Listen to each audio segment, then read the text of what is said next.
Hello दोस्तों, कैसे हैं आप सभी लोग। आशा करता हूं आप सभी अच्छे होंगे। एक बार फिर से आपकी इंग्लिश स्पीकिंग कोर्स की सीरीज में सेकंड वीडियो लेके आ चुके हैं, सेकंड क्लास लेके आ चुके हैं। ये क्लास जो आपको दी जा रही है, ये सारी क्लास बहुत इंपॉर्टेंट रहेंगी, लेकिन मैं आपसे फिर से कह रहा हूं कि केवल इन क्लासेस को ले लेने से या इन वीडियोस को देख लेने से आपकी इंग्लिश में इंप्रूवमेंट नहीं आएगा। इंग्लिश में इंप्रूवमेंट अगर आप लोग लाना चाहते हैं तो आपको घर पर बहुत सारी प्रैक्टिस करने की आवश्यकता है। फर्स्ट क्लास जो मैंने आपको ली थी उसमें मैंने आपको केवल यही चीज समझाया था कि इंग्लिश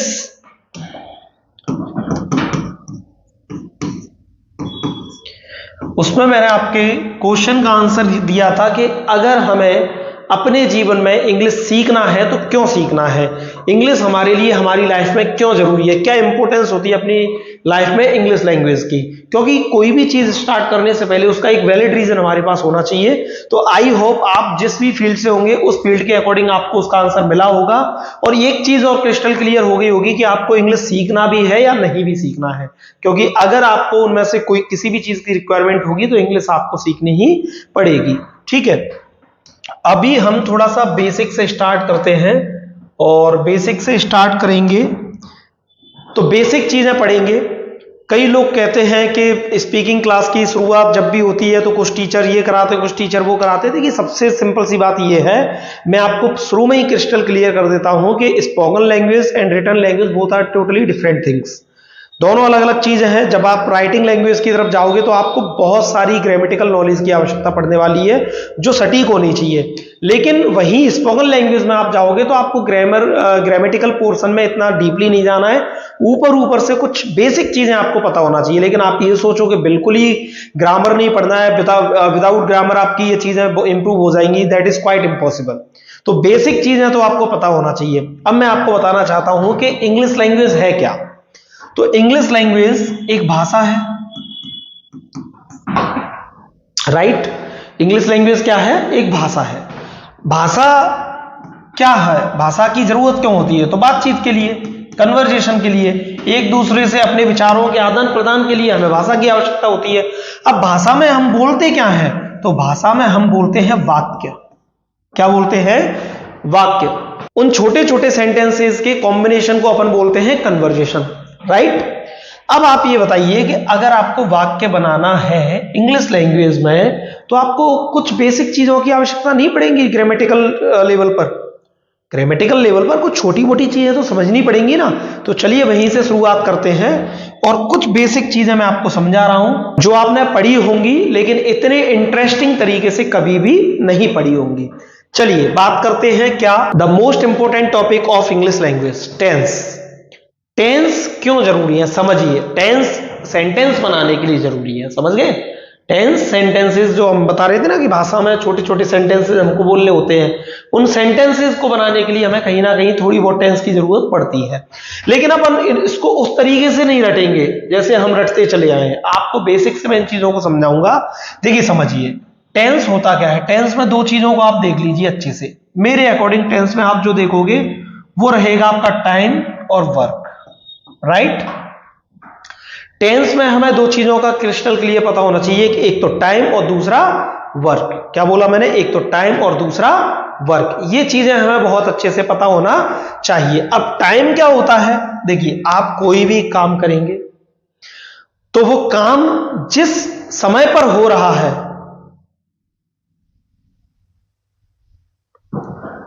आप कोई भी कार्य करेंगे या आप कोई भी बात कहेंगे तो वो एक समय पर कही होगी। अब वो समय प्रेजेंट हो सकता है, पास्ट हो सकता है या फ्यूचर हो सकता है। यानी उस बात को या तो आप अभी कह रहे होंगे या कह चुके होंगे या आपने कह दी होगी पहले या कल कहेंगे। तो किसी ना किसी एक पर्टिकुलर टाइम पर, एक पर्टिकुलर पॉइंट पर आपने उस बात को कहा होगा या उस काम को किया होगा, तो वो कहलाता है टाइम। वो क्या कहलाता है बेटा? वो आपका कहलाता है टाइम, राइट। लेकिन हम कहना चाहें तो ये भी कह सकते हैं कि उस कार्य का भी कोई टाइप रहा होगा। जो आपने कार्य किया है उसका भी तो कोई टाइप रहा होगा। तो ऐसे ही ये जो वर्क होते हैं, इन वर्क के टाइप अलग जाते हैं। इन वर्क्स के जो टाइप्स क्या जाते हैं वो समझिए। जैसे मान लीजिए पहला टाइप होता है आपका इंडेफिनिट। अब इंडेफिनिट क्या होता है? तो जितने भी कार्य निश्चित रूप से हो रहे हैं, जब आप किसी से कोई एक ऐसी बात कह रहे हैं जो निश्चित है, या आपने किसी ऐसे कार्य का होना बताया है जो निश्चित है, तो वो सारे के सारे कार्य किस में चले जाते हैं? इंडेफिनेट में चले जाते हैं। ठीक है। ठीक उसी तरह मान लीजिए अगर कोई कार्य निश्चित है या नहीं है हमें उसका नहीं पता, लेकिन प्रेजेंट ऑन टाइम वो हो रहा है या किसी पॉइंट पर वो हो रहा है, मतलब किसी कार्य का किसी पॉइंट पर होना बताया गया हो तो वो कंटिन्यूअस में आता है। जैसे मान लीजिए आपने कहा कि भाई मैं सोया हुआ था तब वो कार्य कर रहा था, तो ये पास्ट में उस पॉइंट पर काम चल रहा था। मैंने कहा मैं पढ़ा रहा था उस समय वो बात कर रहा था, तो ये इस पॉइंट पर ये काम चल रहा है। मैंने बोला कि इस समय कल तुम ट्रेन में यात्रा कर रहे होंगे, तो ये आगे आने वाले समय में किसी पॉइंट पर कार्य चलेगा। तो जब कोई कार्य का किसी पॉइंट पर होना बताया गया होता है उससे हम कॉन्टिन्यूअस की कैटेगरी में रखते हैं। ठीक है। तो इसमें अपन क्या दर्शाते हैं? किसी कार्य का जारी रहना। ठीक उसी तरह अगला होता है परफेक्ट। अब परफेक्ट को आप समझिए, परफेक्ट क्या होता है? जो कार्य, देखिए समझिए, कोई भी चीज परफेक्ट कब होगी? जब वो पूरी हो गई हो, तभी तो आप बता पाएंगे वो परफेक्ट है कि नहीं है। ये मैं अपने तरीके से बता रहा हूं। ठीक उसी तरीके से आप समझ लो कि परफेक्ट में कार्य का पूर्ण होना बताया जाता है। किस कोई कार्य पूर्ण हो चुका है तो वो परफेक्ट की श्रेणी में चला जाता है।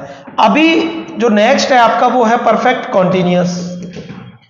इसमें क्या रहता है समझिए, इसमें दो चीजें मिली हुई है। देखिए परफेक्ट और कॉन्टिन्यूअस। अब परफेक्ट मतलब मैंने बताया कार्य का पूरा होना, और कॉन्टिन्यूअस मतलब जारी रहना, मतलब इसमें दोनों होंगे। इसमें क्या होगा? इसमें कार्य का पूरा होना भी दर्शाया जाएगा और कार्य का जारी रहना भी दर्शाया जाएगा। जैसे मान लो मैंने कहा मैं 6 बजे से पढ़ा रहा हूं। क्या बोला मैंने? मैं 6 बजे से पढ़ा रहा हूं। इसका मतलब क्या है? मान लो अभी 12 बजे है, तो मतलब मैंने 6 बजे से 12 बजे तक तो पढ़ा दिया, तो इतना कार्य तो पूर्ण हो चुका है, लेकिन अभी भी पढ़ा रहा हूं, तो ये कार्य जारी है। बात समझ में आ गई? इतना कार्य पूरा हो चुका है, इतना कार्य जारी है। तो इसीलिए इस प्रकार के कार्य, इस प्रकार के वाक्यों को अपन डाल देते हैं परफेक्ट कॉन्टिन्यूअस में। बात समझ में आ गई? ये चारों के चारों जो कार्य के प्रकार हैं ये हर समय में होते हैं, ध्यान रखिएगा। ये प्रेजेंट में भी होते हैं, ये पास्ट में भी होते हैं, ये फ्यूचर में भी होते हैं। कोई निश्चित कार्य प्रेजेंट में भी हो सकता है, पास्ट में भी हो सकता है, फ्यूचर में भी हो सकता है। किसी कार्य का जारी रहना, कोई कार्य जारी रहा होगा तो पास्ट में भी हो सकता है, प्रेजेंट में भी हो सकता है, फ्यूचर में भी हो सकता है। ऐसे भी किसी कार्य का पूर्ण होना प्रेजेंट में भी बताया जा सकता है, पास्ट में भी बताया जा सकता है, फ्यूचर में भी बताया जा सकता है। अब आप सोच रहे होंगे कि फ्यूचर में कैसे बताया जाएगा, तो मैं आपको बताना चाहूं, जैसे मैं आपसे बोलूं कि कल जब तक आप इंदौर पहुंचेंगे तब तक पूरा कार्यक्रम खत्म हो चुका होगा, तो ये कार्य कब मैंने पूरा होना बताया? फ्यूचर में। तो बात समझ में आ गई?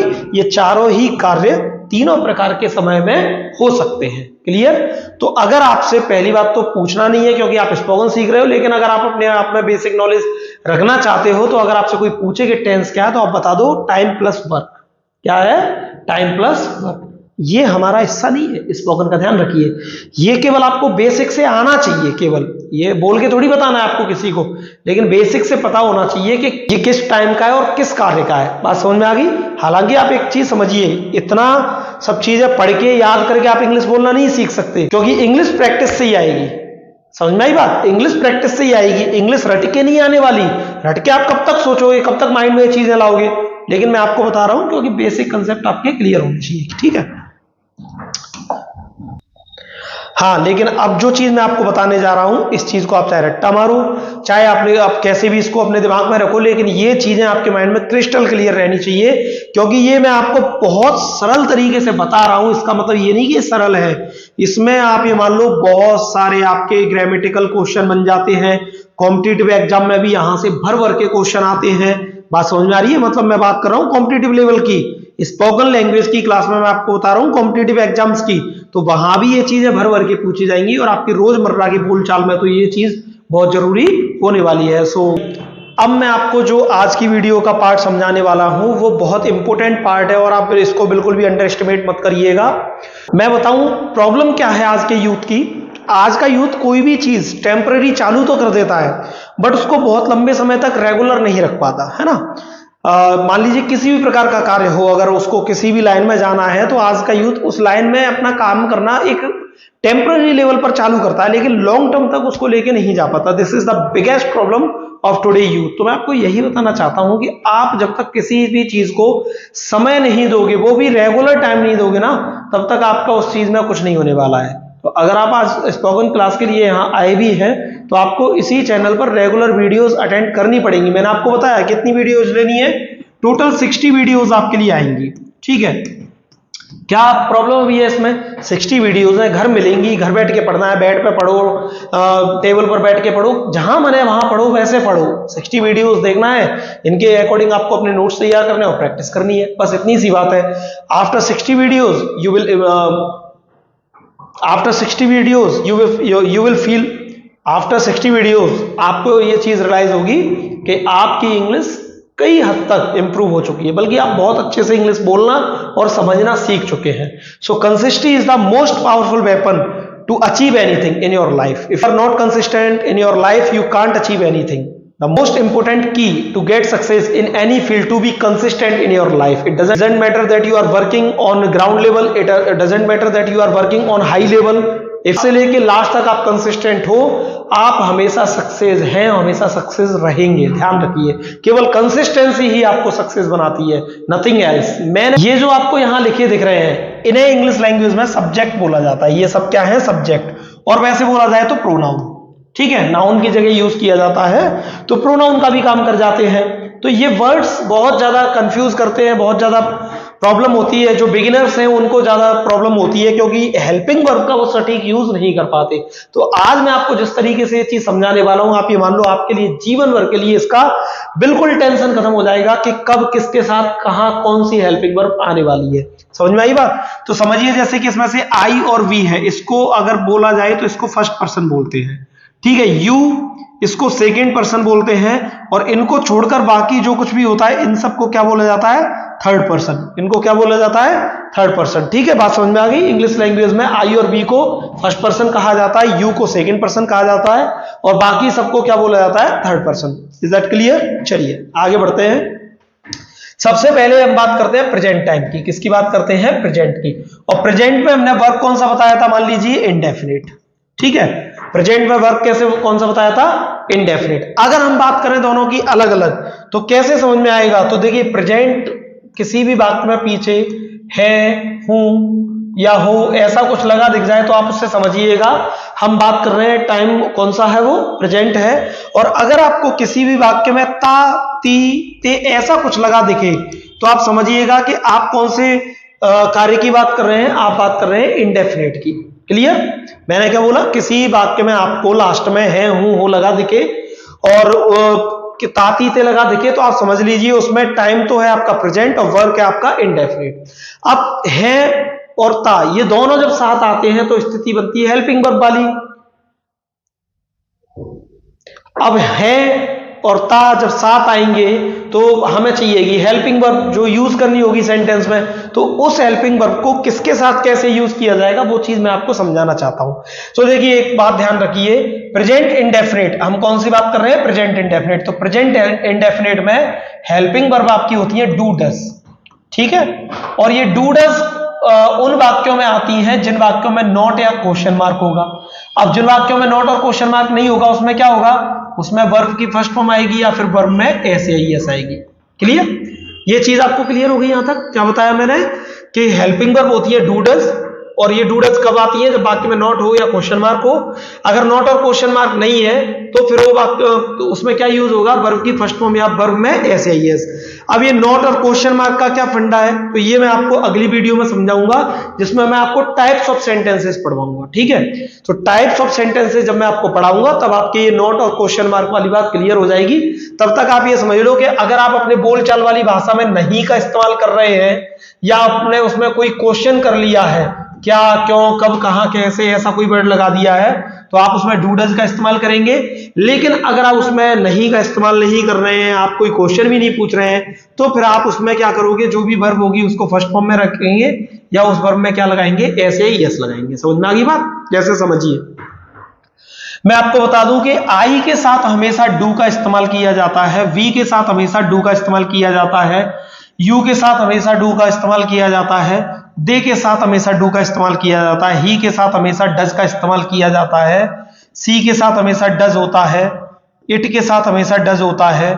कोई एक व्यक्ति हो काम करने वाला, जैसे आपके सेंटेंस में जो कारक करता है और वो एक है तो डज आएगा, और एक से ज्यादा है तो क्या आएगा, डू। तो ये तो हो गई आपकी डू डज की बात। अब अगर मान लीजिए उसमें नॉट है ही नहीं, आप क्वेश्चन भी नहीं कर रहे, और तो फिर क्या होगा, वर्ब की फर्स्ट फॉर्म या वर्ब में ऐसे इनको कैसे यूज किया जाएगा। तो ध्यान रखिए, आई के साथ हमेशा वर्ब की फर्स्ट फॉर्म आती है, बी के साथ भी वर्ब की फर्स्ट फॉर्म आती है, यू के साथ भी वर्ब की फर्स्ट फॉर्म आती है, दे के साथ भी वर्ब की फर्स्ट फॉर्म आती है, ही के साथ देखिए क्या होता है, ही के साथ वर्ब में एस या एस लग जाता है। ऐसे ही सी के साथ वर्ब में क्या होता है, एस या एस लग जाता है। ऐसे ही डज के साथ, सॉरी इट के साथ क्या होता है, वर्ब में एस या एस लग जाता है। ऐसे ही किसी एक व्यक्ति के नाम के साथ भी वर्ब में क्या लगता है, एस या एस लगता है। और एक से ज्यादा व्यक्ति होते हैं तो फिर क्या होता है, वर्ब कैसी आती है, फर्स्ट फॉर्म में आती है। क्लियर?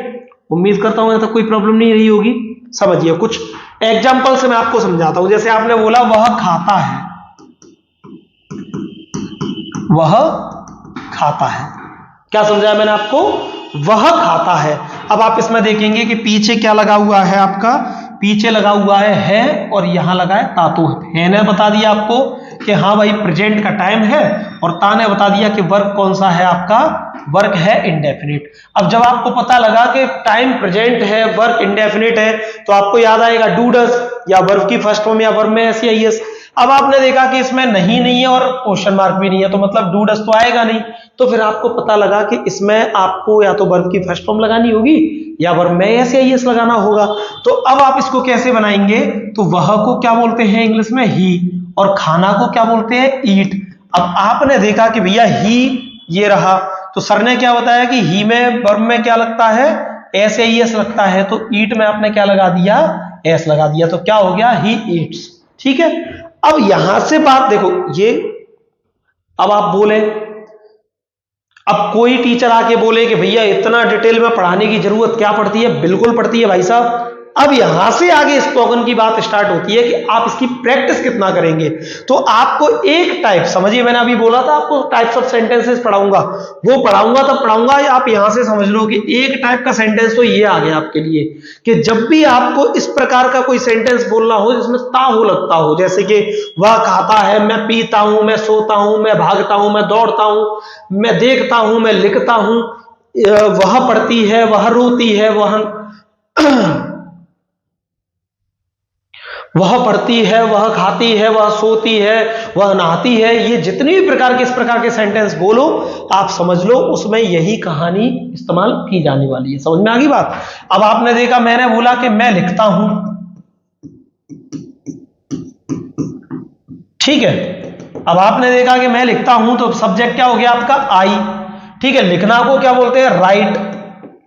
अब आपने देखा कि भैया आई के साथ सर ने क्या बोला था, वर्ब की कैसी फॉर्म आती है, फर्स्ट फॉर्म, तो राइट ऑलरेडी वर्ब की फर्स्ट फॉर्म है, तो इसमें कुछ भी लगाने की आवश्यकता नहीं है। तो ये आपका सिंपल से क्या बन गया, मैं लिखता हूं, आई राइट। ठीक है, तुम लिखते हो, यू राइट, वे लिखते हैं, दे राइट, वह लिखती है, सी राइट्स, क्योंकि सी के साथ मैंने क्या बताया कि सी के साथ वर्ब में क्या लगेगा, एस या एस। तो जैसे ही इस आई की जगह क्या आएगा, सी, इसमें क्या लग जाएगा, राइट्स। क्लियर?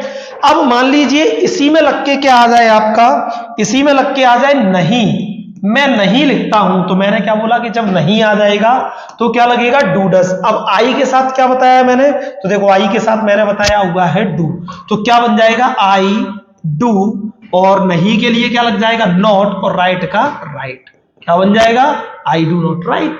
बात समझ में आई? ऐसे ही मान लीजिए सी राइट्स, जब ये था तो सी, अब सी के साथ मैंने क्या बताया था, सी के साथ बताया मैंने डज, तो क्या लग जाएगा, डज, और नहीं के लिए क्या लग जाएगा, नॉट, और राइट के लिए राइट। तो ये बन जाएगा आपका नेगेटिव। बात समझ में आ गई? फिलहाल मैं आपको ये नेगेटिव अफर्मेटिव नहीं समझा रहा हूं, मैं आपको केवल हेल्पिंग वर्ब का यूज करना बता रहा हूं। बात समझ में आ गई? मैं आपको हेल्पिंग वर्ब का यूज करना बता रहा हूं।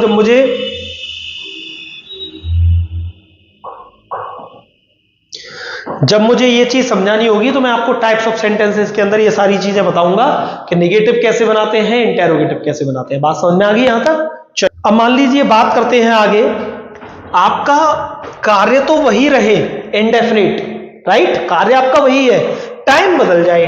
अब यहां है हूं हो था, अभी मान लीजिए था हो जाए, थी हो जाए, थे हो जाए, तो क्या होगा, वो कौन सा चला जाएगा भैया, वो आ जाएगा आपका पास्ट। इसका मतलब आपका काम कब हो रहा है, पास्ट टाइम में हो रहा है। टाइम कौन सा हो गया आपका, पास्ट हो गया। बात समझ में आ गई, कार्य नहीं बदला, कार्य वही है इंडेफिनिट, लेकिन टाइम बदल गया। अभी ये कार्य कब हो रहा था, ये कार्य हो रहा था प्रेजेंट में, अब ये कार्य हो रहा है पास्ट में। समझ में आ गई बात, मतलब अभी आप कह रहे थे मैं खाता हूं, अब आप कह रहे हैं मैं खाता था। अभी आप क्या कह रहे थे, अभी आप कह रहे थे मैं खाता हूं, ठीक है, अब ये हूं हटा, इसकी जगह क्या लगा, था, तो अब क्या हो जाएगा, मैं खाता था। इसका मतलब कार्य वही है, लेकिन आपका जो है टाइम बदल गया, ठीक है ना, आपका क्या हो गया बेटा, टाइम बदल गया। टाइम तो बदलने ही वाला है, इंग्लिश जो सीख रहे हैं, आप खुद फील करोगे कि इंग्लिश सीखने के बाद क्या क्या चेंजेस आपकी लाइफ में आई। तो चलिए बात करते हैं कि अगर टाइम पास्ट हो जाए तो क्या करेंगे। तो देखिए पास्ट हो जाएगा तो सेंटेंस में मैंने आपको बताया था, कार्य के लिए तो आप उसी से पहचान सकते हो, क्या लगा होगा, था, और टाइम के लिए क्या आ जाएगा पीछे, था। तो जैसे ही आपको टाइम में था दिखे और कार्य में था दिखे, तो आपको क्या करना है, आपको दो चीजें ध्यान रखना चाहिए कि इसकी हेल्पिंग वर्ब होती है डिड, जो नॉट या क्वेश्चन मार्क होने पर ही आएगा, मतलब नहीं, या आप क्वेश्चन कर रहे होंगे या उस वाक्य में नहीं होगा तो आप डिड का यूज करेंगे। अदरवाइज क्या होगा, अदरवाइज उसमें होगा वर्ब की सेकंड फॉर्म का इस्तेमाल। बात समझ में आ गई, उसमें क्या होगा, वर्ब की सेकंड फॉर्म का यूज किया जाएगा, ठीक है।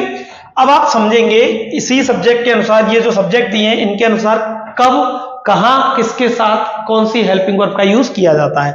तो देखिए मैं आप सभी को बता दूं कि अगर आप नेगेटिव में गए, किस में गए, नेगेटिव में, तो इनमें से कोई भी सब्जेक्ट लिखा हो, ठीक है, कोई भी सब्जेक्ट लिखा हो, हमेशा डिड का यूज ही किया जाता है। ठीक उसी प्रकार आप अफर्मेटिव में बनाइए, जिन वाक्यों में नॉट नहीं है, क्वेश्चन मार्क नहीं है, उनको बनाओगे तो भी आपको क्या करना है, हमेशा इन सभी के सभी सब्जेक्ट के साथ वर्ब की सेकंड फॉर्म का यूज करना है। क्लियर, तो इसमें हमें सिंगुलर प्लूरल यानी इनसे कोई फर्क नहीं पड़ेगा, चाहे आप आई के साथ लगाओ, वी के साथ लगाओ, यू के साथ लगाओ, दे के साथ लगाओ, ही के साथ, सी के साथ, इट के साथ, नेम के साथ, या वन मोर नेम के साथ लगाओ, हमेशा डिड और वर्ब की सेकंड फॉर्म का इस्तेमाल किया जाएगा। जैसे मान लीजिए मैंने अभी लिखा था कि मैं खाता था, मैं खाता था, ठीक है। अभी ये दूसरे टाइप से, अब ये दूसरे उसमें भी जा सकता है सेंटेंस के टाइप में, लेकिन वो मैं आपको बाद में समझाऊंगा, फिलहाल आप इसको बनाने की कोशिश करो। मैं खाता था, तो इसको कैसे बनाएंगे, था मतलब क्या हो गया आपका प्रेजेंट, और ता क्या दर्शा रहा है, ये दर्शा रहा है इंडेफिनिट का कार्य, तो मतलब क्या होगा, आई।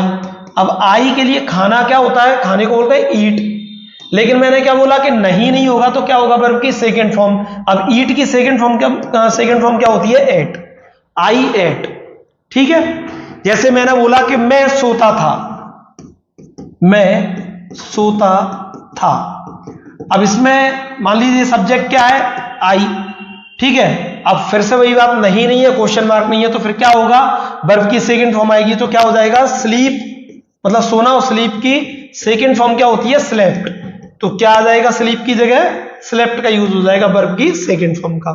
क्लियर, उम्मीद करता हूं यहां तक समझ में आया होगा। चलिए आगे बढ़ते हैं, और आगे हम बता रहे हैं, आगे बताया जा रहा है कि मान लीजिए टाइम चेंज हो जाए और टाइम लास्ट में क्या लग जाए, गा गी गे, ठीक है, गा गी गे का इस्तेमाल कर दिया जाए। बात समझ में आ रही है आपको, मैंने क्या बोला कि लास्ट में जाके आप देखें तो अभी जैसे है की जगह आया था तो पास्ट हो गया, अभी था या है की जगह क्या आ जाएगा, तो मतलब ये किस में चला जाएगा, टाइम फ्यूचर में। ध्यान रखिए वर्क वही है, वर्क नहीं बदल, वर्क इंडेफिनिट ही है सब में, वर्क निश्चित ही है सभी में, केवल क्या बदल रहा है, टाइम। तो जब ऐसी स्थिति आएगी तो फिर उसमें क्या लग जाएगा, विल और सेल, ठीक है। मतलब इसकी हेल्पिंग वर्ब क्या होती है, विल और सेल। अब चाहे वाक्य में नॉट हो, क्वेश्चन मार्क हो, नहीं हो, यहां उससे कोई फर्क नहीं पड़ता, यहां सभी के साथ विल सेल आते हैं। लेकिन यहां कंडीशन दूसरी है। यहां क्या कंडीशन है वो समझिए, यहां कंडीशन ये है कि आपका आई और वी के साथ तो क्या आता है, सेल। आई और वी के साथ क्या आता है बेटा, आई और वी के साथ आता है आपका सेल। बाकी आपके जितने भी सब्जेक्ट हैं उन सब के साथ हमेशा किसका यूज किया जाता है? विल का यूज किया जाता है। फिर चाहे वो दे हो, यू हो, सी हो, इट हो या किसी का नाम हो, सभी के साथ क्या आएगा बेटा? सभी के साथ आएगा हमेशा विल। बात समझ में आ गई यहां पर आपको? कोई डाउट? सब चीजें क्लियर है? चलिए यहां पर मैं आपको एक बहुत इंपॉर्टेंट चीज बता दूं। आप जब भी कॉम्पिटिटिव एग्जाम दे रहे हो, आप किसी भी कॉम्पिटिटिव एग्जाम में बैठे हो और वहां क्वेश्चन आ जाए वर्ब की करेक्ट फॉर्म यूज करने के लिए या एरर ढूंढने के लिए, तो एक चीज ध्यान रखिएगा हमेशा बेटा कि डू हो, डज हो या डिड हो या विल हो या सेल हो, अगर ये सेंटेंस में दिए हैं तो इनके साथ वर्ब की हमेशा, इसके बाद में वर्ब की हमेशा फर्स्ट फॉर्म ही आएगी। Very important point of today's topic कि आप कभी भी किसी भी सेंटेंस में देखें और आपको do, does, did, will, shall के साथ किसी और फॉर्म में वर्ब दी हो तो समझ लीजिए वो गलत है, क्योंकि इन सब के साथ हमेशा वर्ब की फर्स्ट फॉर्म का यूज किया जाएगा। तो यहां पर एक और चीज निश्चित हो जाती है कि इंडेफिनिट कार्य में जो वर्ब आती है वो वर्ब हमेशा कैसी होती है? फर्स्ट फॉर्म में यूज की जाती है। ठीक है, इसको मत देखिएगा कि आप यहां बोलो वर्ब की सेकंड फॉर्म तो लग गई थी सर, तो देखिए वहां पर डिड लगने के बाद भी क्या हो जाती है? वो फर्स्ट फॉर्म में ही हो जाती है। डिड लगने के बाद किस रूप में आ जाती है? फर्स्ट फॉर्म में। तो हम कह सकते हैं कि भैया प्रेजेंट इंडेफिनिट कार्य में जो वर्ब होती है वो कैसी आती है? फर्स्ट फॉर्म में आती है। कोई प्रॉब्लम यहां तक? आई होप आप सभी को समझ में आ गया होगा। अब देखिए मैं आपको कुछ सेंटेंसेस देना चाहता हूं प्रैक्टिस के लिए, जो आप अपने घर पर बनाएंगे और आप उनको मुझे चेक करा सकते हैं टेलीग्राम पर। टेलीग्राम से जुड़ जाइए आप मेरे से वहां, और कोई भी डाउट हो तो पूछ भी सकते हैं आप, कमेंट सेक्शन में भी पूछ सकते हैं। तो कुछ क्वेश्चंस, कुछ सेंटेंसेस मैं आपको दे रहा हूं जो आपको घर पर बनाने हैं। और ध्यान रखिए मैं हर बार हर वीडियो में ये चीजें नहीं करूंगा। आज मैं आपको केवल इसलिए दे रहा हूं क्योंकि पहली क्लास है अपनी, तो मैं चाहता हूं कि आप घर पे प्रैक्टिस करें। मैं आपसे बार बार कह रहा हूं केवल आप इसको सीख के रख लो, देख के आप भूल जाओ, उससे कुछ नहीं होने वाला। जब तक आप ऑब्जर्व नहीं करोगे, जब तक आप अपने चारों तरफ नहीं देखोगे कि हाँ ये जो चीजें सर ने बताई थी आज उसी प्रकार की सेंटेंसेस मैं बोल रहा हूं या इस टाइप की सेंटेंसेस मेरे यूज में आ रहे हैं, तब तक आपकी इंग्लिश में कोई इंप्रूवमेंट नहीं आने वाला है। बात समझ में आ गई? तो ये तो मैं आपको कुछ सेंटेंसेस दे रहा हूं, लेकिन इनके अलावा बहुत सारे सेंटेंसेस आप अपनी डेली लाइफ से ऑब्जर्व कीजिए और फिर उनको बनाने की कोशिश कीजिए। देखिए यहां पर कुछ आप समझ सकते हैं, आज मैं आपको बेसिक से समझा रहा हूं, इसीलिए कुछ सेंटेंसेस आपको इनकम्प्लीट लगेंगे। क्यों लगेंगे इनकम्प्लीट? क्योंकि बहुत सारे सेंटेंसेस में ट्रांजिटिव वर्ब का यूज किया गया है, बहुत सारे सेंटेंसेस में इंट्रांजिटिव वर्ब का यूज किया गया है। अब ट्रांजिटिव इंट्रांजिटिव वर्ब क्या है, तो उसके लिए तो भी आपको मेरी दूसरी सीरीज को फॉलो करना पड़ेगा, जिसमें मैं आपको बेसिक टू एडवांस ग्रामर सिखा रहा हूं। और मैंने आपसे पहले ही कहा था कि मैं 1 अप्रैल से पहले 10 वीडियोज ऐसी लाऊंगा, जिसमें मैं आपको बेसिक चीजें क्लियर कराऊंगा। क्योंकि इंग्लिश स्पीकिंग कोर्स के अकॉर्डिंग चले जाओ तो भी वो आपके लिए जरूरी है, कॉम्पिटिटिव एग्जाम के अकॉर्डिंग चले जाओ तो भी आपके लिए जरूरी है। लेकिन अनफॉर्चुनेटली मैं वो चीजें टाइम से नहीं ला पाया क्योंकि मेरा खुद का एग्जाम है वर्ग 2 का। लेकिन अभी मैं आपके लिए धीमे धीमे सारी चीजें ला रहा हूं। एडजेक्टिव आ चुके हैं, नाउन आ चुका है, प्रोनाउन आ चुके हैं। अभी अगली वीडियो हो सकती है एडवर्ब की हो या वर्ब की आ जाए, तो वहां पे आपको समझ में आएगा कि ट्रांजिटिव इंट्रांजिटिव वर्ब क्या होती हैं। फिलहाल आप ये समझ लीजिए कि ये सेंटेंसेस आपको बनाने हैं और इनके जैसे बहुत सारे सेंटेंसेस आप अपनी डेली लाइफ से ऑब्जर्व कीजिए और उनको आप बनाइए। तो ये थी अपनी आज की क्लास सेकंड। इसमें जो चीजें भी मैंने आपको बताई आई होप आपके लिए हेल्पफुल होंगी और आपको समझ में भी आई होंगी। उम्मीद करते हैं कि आपको ये चीज इंटरेस्टिंग लगेगी, आप इसकी खूब सारी प्रैक्टिस करोगे और अपनी इंग्लिश में बहुत सारे इंप्रूवमेंट लेके आएंगे। चलिए मिलते हैं अगली वीडियो में। Thank you so much.